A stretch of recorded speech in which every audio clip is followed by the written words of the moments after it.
you remember the old food guide pyramid or even the basic 4 or the basic 7 and now you feel so confused by nutrition advice? You are not alone. In this video, I am going to break down the new food pyramid in a way that actually makes sense. Welcome to the Geriatric Dietitian, your go-to resource for nutrition that supports health, independence, and confidence in aging.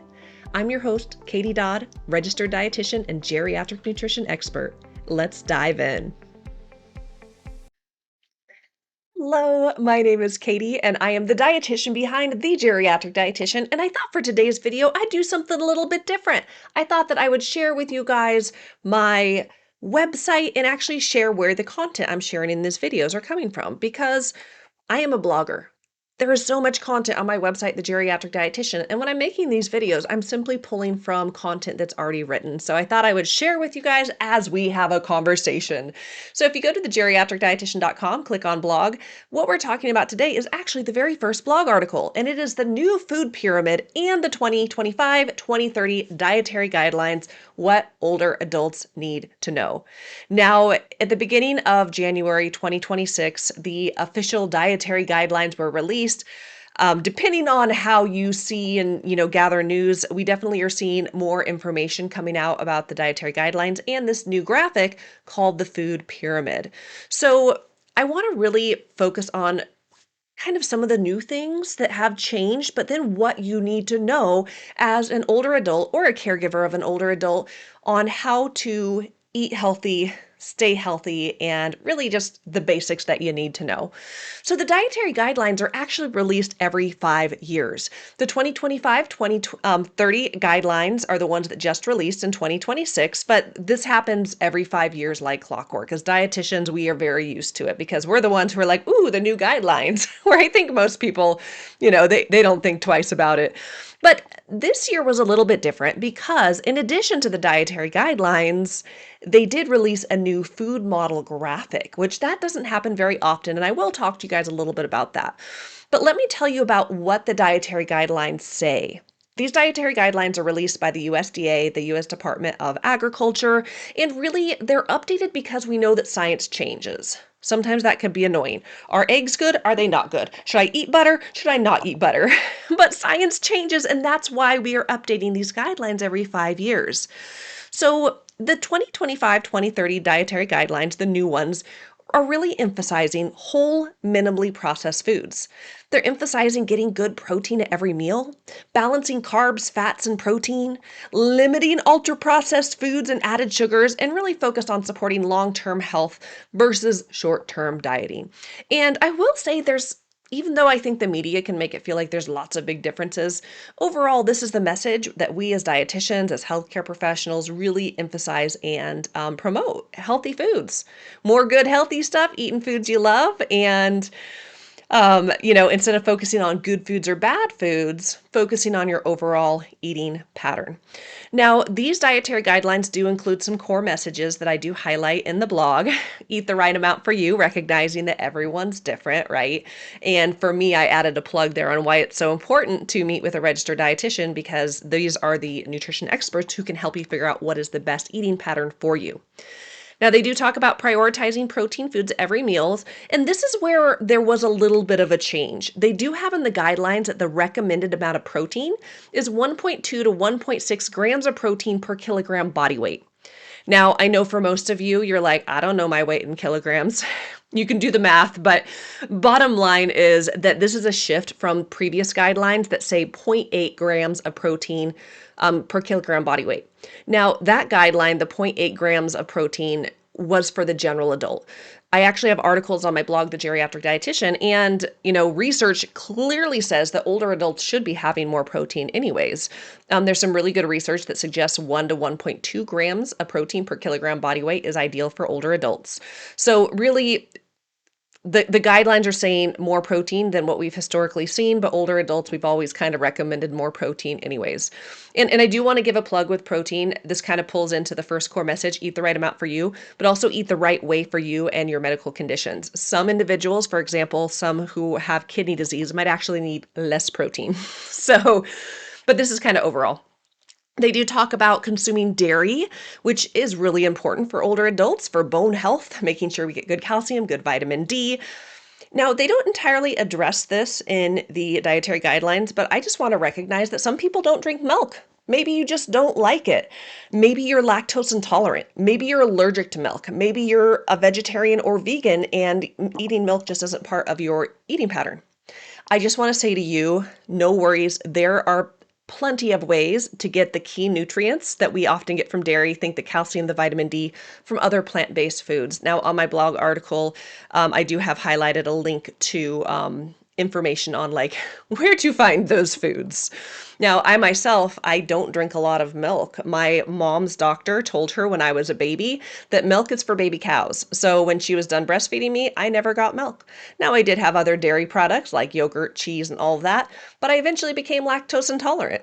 I do take a lactase enzyme that allows me to consume dairy, but there's certain situations in which I myself am looking for dairy-free alternatives.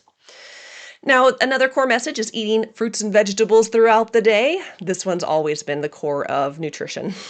Fruits and veggies are always good for us, high in fiber, good vitamins, minerals, phytonutrients, lots of good stuff. The guidelines talk about incorporating healthy fats, thinking omega-3 fats, monounsaturated fats, fats that are good for the heart, and then also limiting saturated fats. Now, the dietary guidelines do continue with guidelines in the past that emphasize that saturated fat should not exceed 10% of daily calories. So this is still, we want to try to limit saturated fat that can contribute to heart disease and other issues. They do talk about focusing on whole grains. So thinking if we're having a grain product, making sure that it is, high in fiber, whole grains versus white grains. Essentially, it is eating grains that are less processed. And then they have a whole line about limiting highly processed foods, added sugars, and refined carbohydrates. And I think this is another one of those messages that have been around for a long time. Eat less junk food, eat more whole food. So I don't really feel like this was a surprise to anyone. And then there was a message on limiting alcoholic beverages. The core message is that less is best. So you can read the complete dietary guidelines on the USDA's website, but I want to kind of talk to you guys about a section they have that's specific for older adults and actually kind of what led me to write this article, not just to alleviate any confusion, but really to understand, hey, here's the special consideration for older adults.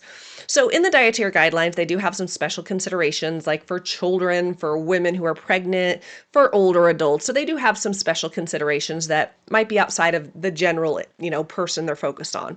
So I'm just going to read this, but it says some older adults need fewer calories, but still require equal or greater amounts of key nutrients such as protein, vitamin B12, vitamin D, and calcium. To meet these needs, they should prioritize nutrient-dense foods such as dairy, meats, seafood, eggs, legumes, and whole plant foods, vegetables and fruits, whole grains, nuts, and seeds.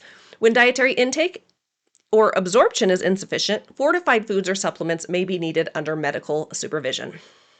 I'm going to go back to my plug for seeing a registered dietitian because they can help you figure out what the best foods are for you. Now, one thing that I do want to emphasize, because the guidelines start off saying that, hey, some older adults need less calories.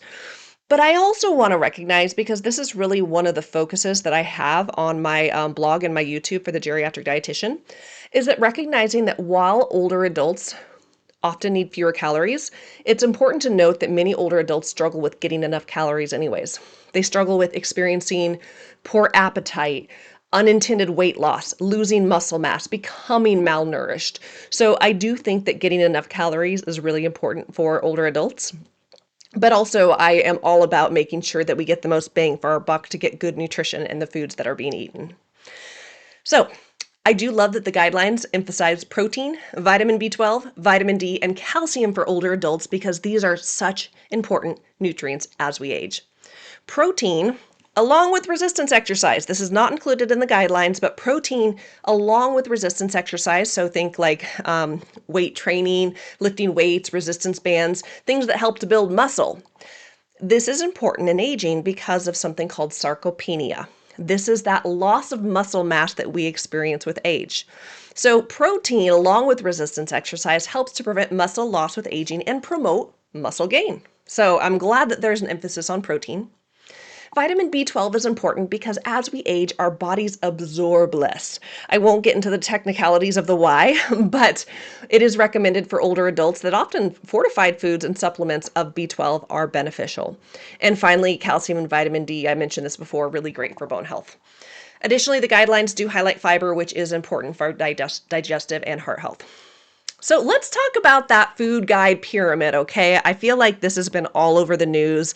Like, yeah, there's dietary guidelines, which are written guidelines, but we've seen this picture right here, this upside down pyramid. And I want to talk a little bit about the history of food guidelines. So these don't like the dietary guidelines come out every 5 years, right? But there's not a new graphic, a new model, a new pyramid, if you will, with every guideline. This kind of varies based on really who's in charge, the team working on this project, and this time they decided to come out with a new pyramid. So depending on, what you might have been taught in school or what you remember growing up, or even as an adult, you might recognize some of these food guides that have been around throughout the years. The basic four. This one is, this wheel here that has the seven. This one right here, this food guide pyramid, this is actually the first iteration of the food guide pyramid. And this is the one that I learned when I was going to school. By the time I got to college, they had shifted from the food guide pyramid to my pyramid, which now has kind of like slivers instead of like a stacked pyramid. So this is actually what I learned when I was in college. And then as I've been a dietitian, we shifted from my pyramid to my plate, which I will say as a dietitian I loved because we have long taught what we call the plate method.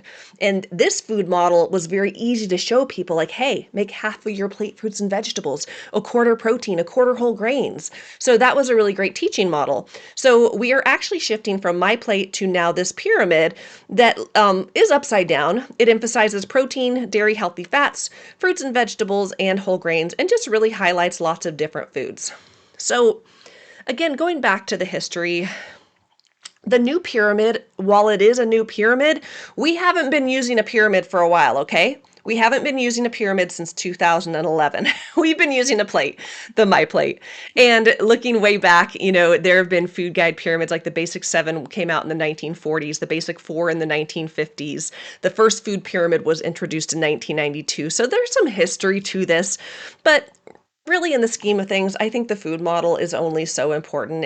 The whole point is to provide a tool to show you, like, look at this. It's lots of good, healthy, whole foods, right? Whole foods that, you can get from the grocery store versus processed foods. So I'm just going to kind of scroll down here. So talking about the new food pyramid, really their goal behind it is just to emphasize high quality protein, fruits, vegetables, whole grains, and healthy fats. You'll notice there's no refined grains, sugary foods, ultra processed foods on there. I won't go into the weeds of it, but really this is just designed to be a teaching tool. I think it can be confusing because you're like, well, are these foods better than other foods? Are other foods worse than this? But again, it's just a guide. It's a model. It's meant to help teach, to show hey, eat good, real foods. So one thing that I want to end this with is just the reminder that while the government comes out with dietary guidelines, every 5 years, we have new food models that periodically come out. What we need to understand is, well, actually two main points. I have them here, so I'll kind of go over them. Number one, and the reason I don't worry about this too much, is that 90% of Americans don't even follow the guidelines anyways. The government can come out with guidelines saying, hey, this is how you should eat, but 90% of the population doesn't follow those guidelines anyways. So I always come back to the basics. I always come back to how we teach people to eat good, healthy foods that nourish your body, to take care of your body where it's at. And for older adults, that's getting good protein, calcium, vitamin D, vitamin B12, fruits, vegetables, all of those good nutrients our bodies need. And not necessarily just following a government publication that comes out every 5 years. So this leads me to my next point. I do think that one of the core issues or the core messages of nutrition is to focus on food to fuel our body, promote health, and feel good. There is a lot of transformative power in nutrition and food. And good nutrition has always come from food first, right? Again, good protein, calcium, vitamin D, fruits, vegetables, whole grains. And then in situations where people can't get their good nutrition from foods first, then we start looking at supplements and other alternatives to help them based on their individual needs. And one thing that I included in this blog article is that I feel like most people generally know what they should eat more of and what they should eat less of, right? Like maybe I should eat more vegetables and maybe I should eat less cake. The same goes with moving our bodies, right? I know maybe I should get off the couch and go on a walk. Getting good sleep. Oh, I know that, getting 8 hours a night is ideal. Not scrolling on my phone before I go to bed, probably not the best idea. We know that managing our stress is important. Smoking cessation, drinking in moderation. We generally know these healthy messages, right? I think the bigger issue here is access to food, finances to buy these foods, the skill set to cook these foods, the time that you need to cook them, and even issues related to mental health. I mean, sometimes it's not a matter of like, oh, I'm just being lazy. There might be things going on that prevent us from making the choices we know that help our body. So I think that this is kind of like a bigger conversation for another day. So in conclusion, there are new dietary guidelines, a new food guide pyramid, and really the biggest take home for you who's watching this, know that guidelines come out every 5 years. They're updated by a team of scientists. Food models come, food models go. I don't think that we should be getting caught up into any of the politics with this. I think it's coming back to the focus on eating foods that fuel your body, make you feel good, help you as you are moving through, the older age season of your life. And I do want to give a quick plug that if you are feeling lost and confused about nutrition and you feel like I don't quite understand this still, I do have a free resource available for you. I'll put it in the comments here of this YouTube video, and it is on my blog too. But I have a free PDF. It's my 10 essential nutrition tips for healthy eating and healthy aging. So this is a free resource that I provide. I send it to you via email. Then I continue to send you some content that hopefully helps you via email. But just know that this is available to you. So I hope that this video was helpful to you as we dove into the new food guide pyramid and what you need to know as an older adult. Thanks so much for listening. Go ahead and click this like and subscribe buttons to continue to see more content. Thanks, guys.